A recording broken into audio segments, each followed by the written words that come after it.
I do wonder why they gave chaos to the mother of twins. Sure, that's just a coincidence. Welcome to the apocalypse, says Reverend Nadia Bolz-Weber. Here we are in the revelation, the uncovering, the crumbling of dominant powers. The dominance of the United States as a diplomatic and economic superpower appears to be deteriorating before our eyes. Our fragile democratic institutions are coming apart at the seams, rife with corruption, fascist ambitions, and a misanthropic loyalty to greed that the best American satirists have barely captured with all of their alarm bells all these years. Oh, and the seas are rising, apocalyptically. With the advance of the Me Too movement, structures of power and institutional safety for some, have begun to crack, forming fissures of reckoning, fraying at the seams of honesty. Who knows what more will come? The Catholic Church may not survive my lifetime. That is a real possibility now. And as for me, well, I have never had much use for peaceful, tepid waters. I've never thrived under passive allegiance to structures of power and institutions. I mean, I will be the first to chip away at a foundation built on the backs of people who are kept poor or forced into servitude or silence just to maintain structural equilibrium.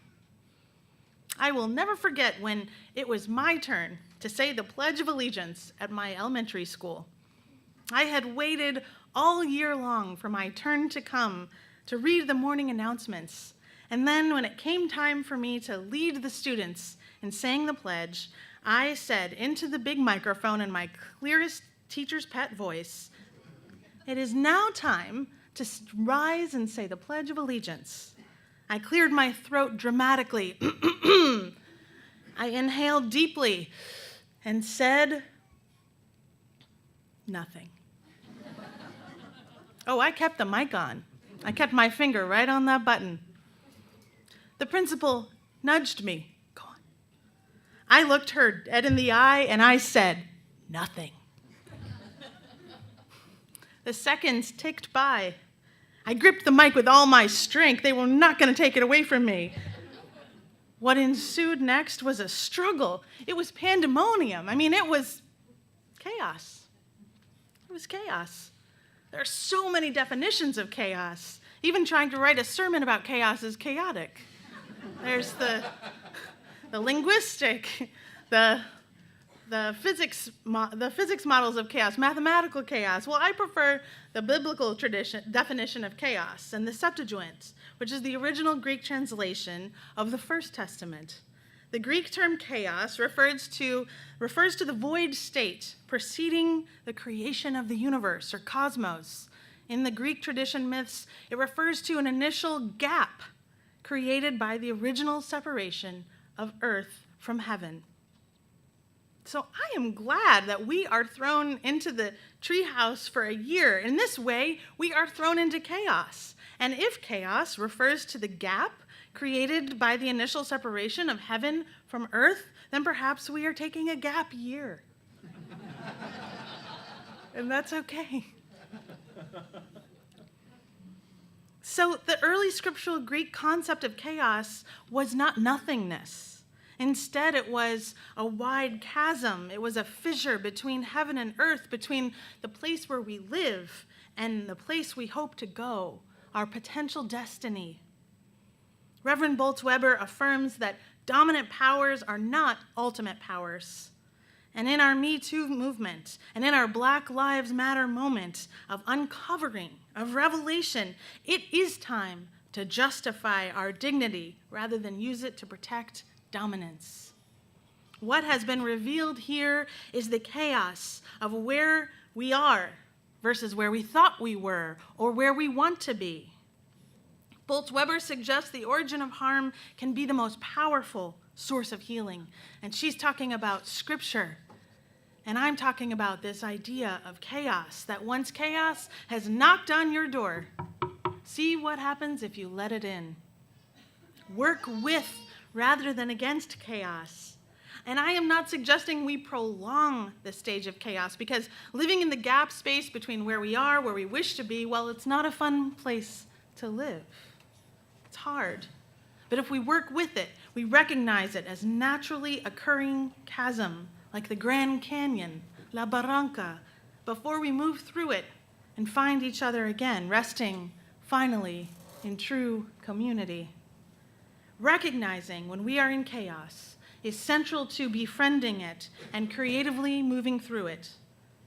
And just this weekend, I have noticed chaos manifest itself, widening this gap, this chasm between people who are holding up the process with their own narcissistic defenses, and we will get to those defenses, and then the gap between them and the entire community that really needs healing, true healing. This is all keeping us in chaos. Chaos is when the comedian Louis C.K. decides for himself that enough time has passed avoiding the spotlight since he admitted to sexually harassing his colleagues less than a year ago. His self-appointed return to comedy, evidenced by a 15-minute set at the Comedy Cellar last weekend, threatens to throw us back into the chaos of a society that not only accepts but now actively celebrates male dominance over women's bodies.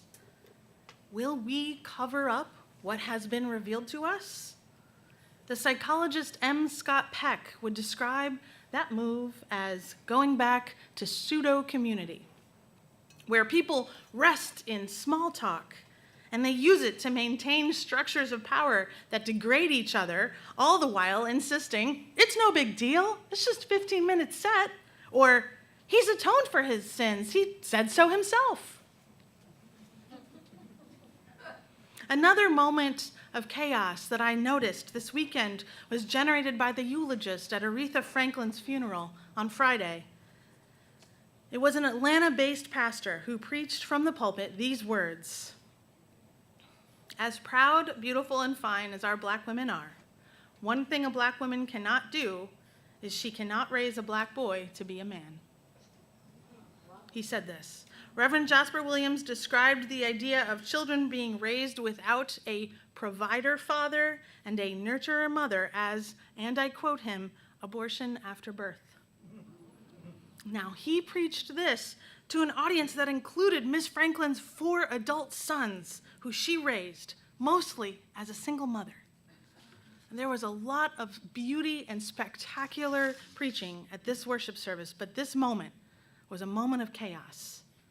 Now, my dear friend, a woman who was raised in the Black Baptist Church all her life, eloquently shared her experience of chaos and cognitive dissonance, listening to this preacher and watching the women who were in the pews. When he preached these degrading messages about women raising sons, my friend observed how so many of the ladies in the pews looked embarrassed and ashamed even as they clapped and even cheered for this pastor. See, this internal confusion and external experience of chaos, this makes my friend want to leave the church altogether. She said, it just feels too broken. The community is trying to avoid the chaos, just as they are also being thrust into it. And it's the avoidance that causes the brokenness. There are groups, particularly in Quaker educational settings, who experiment in praxis with M. Scott Peck's stages of intentional community that we are also looking at in this worship series. Now, as a graduate of a Quaker educational institution, I have also participated in these experiments, which are typically in a facilitated classroom environment over the course of a semester, or are a facilitated workshop over the course of the long weekend. And my husband James also participated in an 8-credit class called Trust. Interesting. Now, decades later, I would say we are still processing everything that happened during these experiences, and much of it is really too personal to share in a sermon, but others have written very eloquently about their praxis of chaos. Writer Jerry Hampton offers his experience of chaos in a community building workshop. He writes, "Each workshop has its rhythm, and chaos is the staccato at a very high pitch when the cymbals clang, crash, Participants learn they are different. They start to explore those differences. This may begin with a big bang if pseudo-community has been too long or highly inauthentic. In my first workshop as a facilitator, about 2 hours into this process, a man was relating a sweet story about his mother, and the lady suddenly jumped to her feet and proclaimed, "All this talk is sickeningly sweet, and it's all fake. You're all a bunch of phonies. If I hear any more of this, I'm just going to puke." Chaos had begun.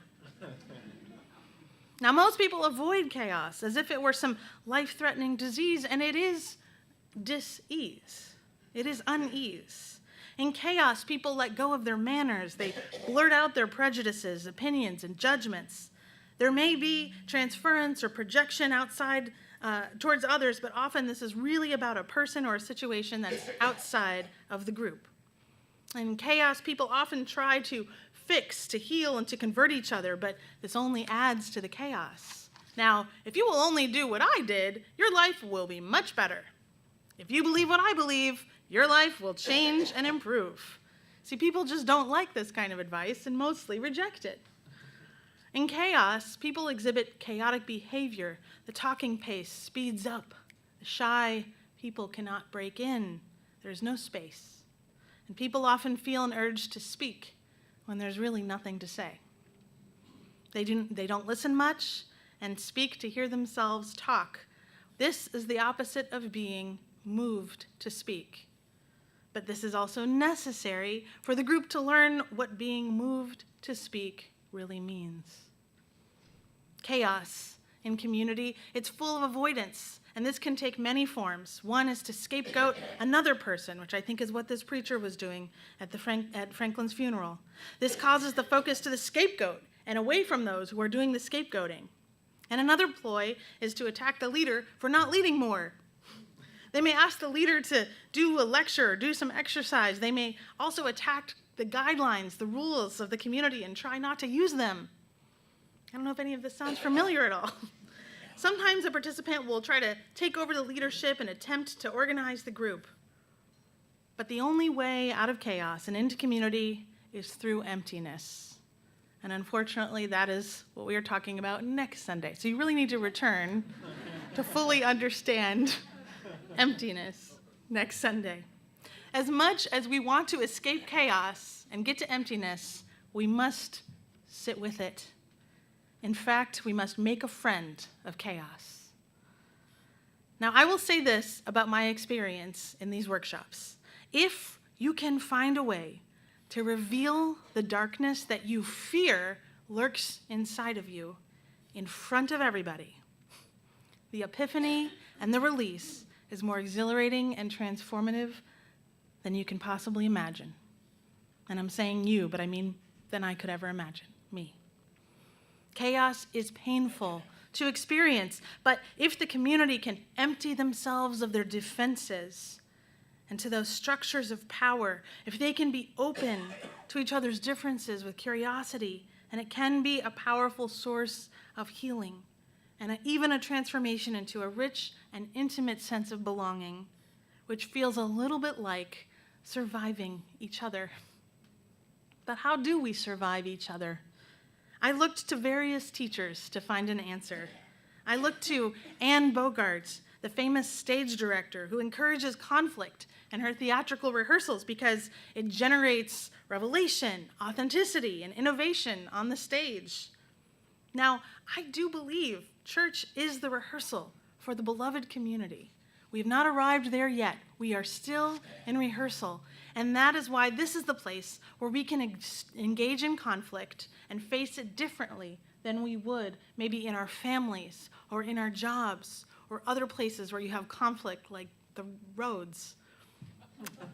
Now, I am not encouraging conflict here, but I believe we need not avoid it either. I also turn to Buddhist practices for a methodical answer in how to work with chaos. See, we're always looking for method out of the chaos. Buddhist nun Pema Chodron, in her seminal book, When Things Fall Apart, suggests that because times are difficult globally, we don't need to add more depression or more discouragement or more anger to what's already here. We've got enough. What is becoming essential is that we learn how to relate sanely with these difficult times, she says, and she offers 3 traditional Buddhist methods for relating directly with chaos as a path of awakening and ultimately joy. The first method is, surprise, meditation. She's a Buddhist nun. It's going to be meditation. Connect with breath and the present moment, and connect with self, releasing bias, releasing negative self-talk, and remembering the gratitude of being alive. Now, I'm serious. What if you were in a conflict with someone? This is the way we can be the rehearsal. You're in a conflict with someone here, in your congregation, in your community, and instead of just barreling down, you say, wait a minute, I need to take a minute. And you just take a minute, you step back, and you breathe. And you connect with life, the gratitude of being alive, just for 1 minute. I know it would seem strange, but I'm saying if we can do it here, and I have just said that we're all going to do it, then it's less strange. Now, the second method of working with chaos, she says, is using poison as medicine. Shudran knew a Tibetan yogini who trained with this view of not exorcising demons and instead treat them with compassion. And so the next time you are in conflict or pain, instead of trying to get rid of it, breathe it in. Breathe in the feeling and name it. Identify it, because it can connect you to others who are feeling that identical pain.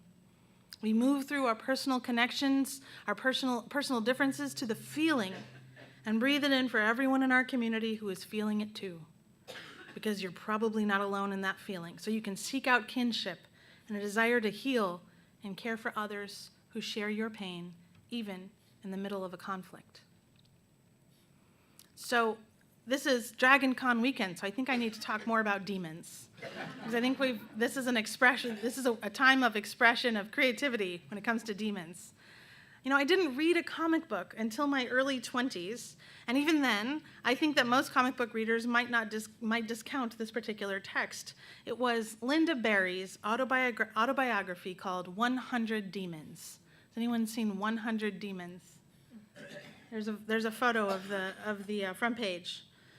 Now, in order to explore some chaotic times in her personal past, Berry researched an ancient painting exercise called 100 Demons. She found a hand scroll of inner demons painted by a Zen monk named Ikaku in 16th century Japan. She used an inkstone, an ink stick, and much in the Sumi style of ink brush painting if you've ever seen it. It's very beautiful calligraphy. And the demons began to come. And you can see that even as she was thinking about how to utilize this tool, the demons were there telling her that it was a bad idea. This was going to be ridiculous. But you know, not all the demons were the demons she expected.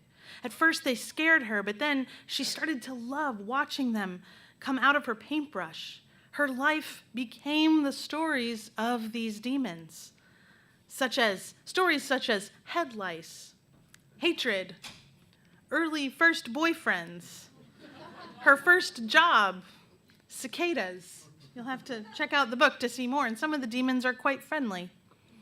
Now, rather than conquering her demons or exorcising them from her story, she made room for them in the story of her life. She felt compassion for them and then for herself. If we can identify our demons as individuals, then we can invite them in, show them compassion, and reduce their power over us.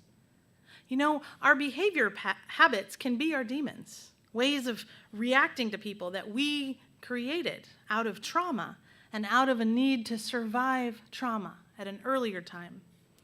Perhaps you tease others and you make jokes because your parents teased you too much and made jokes the instrument of their dominance over you.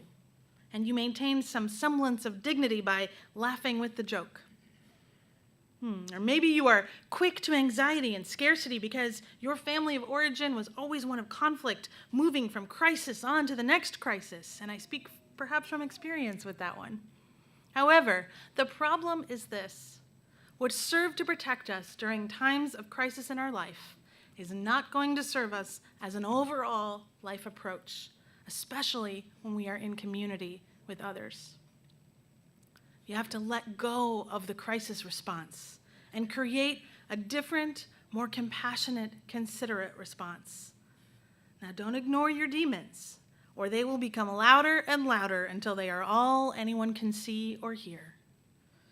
Name your demons. See them for who they are. Learn to love them, and better yet, laugh at them. Now, what about our communal demons? How do we as a community invite them in and honor them and make them a healthy and creative part of our story?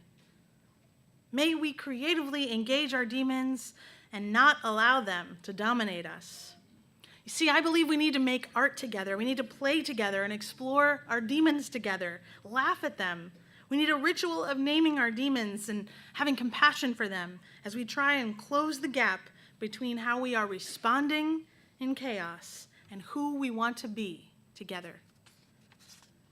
The third method for working with chaos is to regard whatever arises in it as the manifestations of wisdom. Everything that occurs is sacred, even the misunderstandings, the difficulties, the pain. I spent a few months as a chaplain in the emergency department of Beth Israel Hospital in Manhattan, and so I know something of this sacredness. Pema Chodron says the emergency room is grounded in some honesty about how the human realm functions, how it smells, how it bleeds, how it is full of unpredictability, and at the same time, it is radiant wisdom, acts of grace, opportunities to help. It is an energetic and awake environment, rife with drama and intense communication, all in the service of life. It is a confusing, disordered collection of moments when people are perpetually asking themselves, where do we go? Where do we go? This way? How do we relate to the raw material of our existence? Chaos is beautiful because you are beautiful. It is painful because you also have pain. And it is full of wisdom because you are wise and you are there in the chaos. Chaos awakens us to each other and to that gap, that chasm between where we are and where we are going. But we always have a choice. Either avoid what is underneath our defenses or identify what is behind the doors of protection.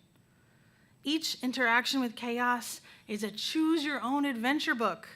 It is an active choice to embrace honesty, though it is messy and painful, or to cover it back up and return to something false.